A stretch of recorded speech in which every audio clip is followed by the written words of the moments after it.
Tetiana, good to see you.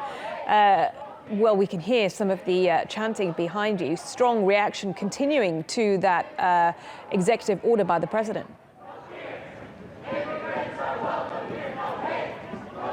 Absolutely. Protests taking place in cities across the nation and airports across the nation, all in reaction to these executive orders issued by the Trump administration calling for extreme vetting from people coming from Muslim-majority nations. Here at Dulles Airport, security officials tell me at their peak, demonstrators numbered about 600 on Saturday, about half of that on Sunday. This crowd, though, has just thinned out. The last of the protesters marching towards the exits at this point, but these were volunteers.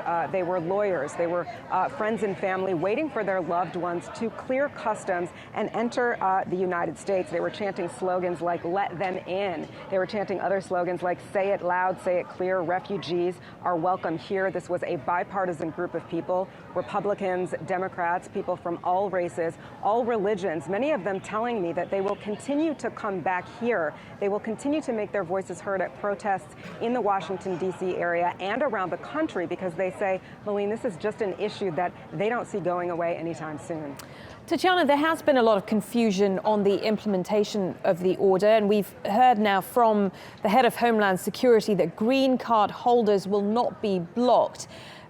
Can you explain to us, is that Trump essentially going back on some of his order?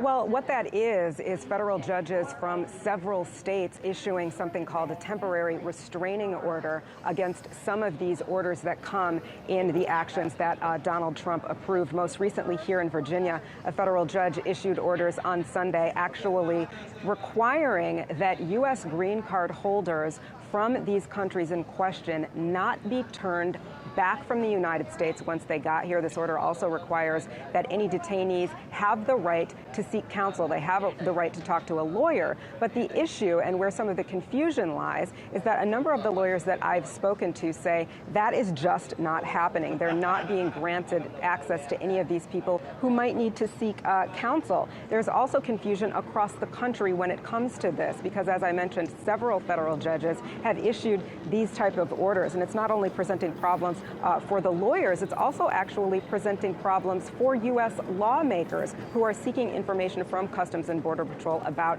exactly what is going on. For example, I spoke with Virginia U.S. Representative Bobby Scott earlier. He was here at Dulles Airport. He was trying to talk to officials about whether or not there were detainees here, whether or not, if there were detainees here, had they been shipped to detention centers outside of the jurisdiction.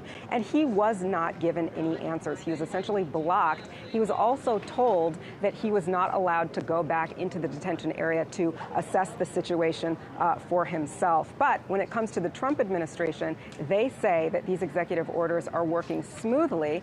They say that it's only been a small fraction of the people who have been trying to enter the country since these executive orders that have been issued that have been impacted. And they say that is a small price to pay for the security that they think will come from these orders, Malene. Okay, many thanks for that, Tetiana Anderson there at Dulles International Airport.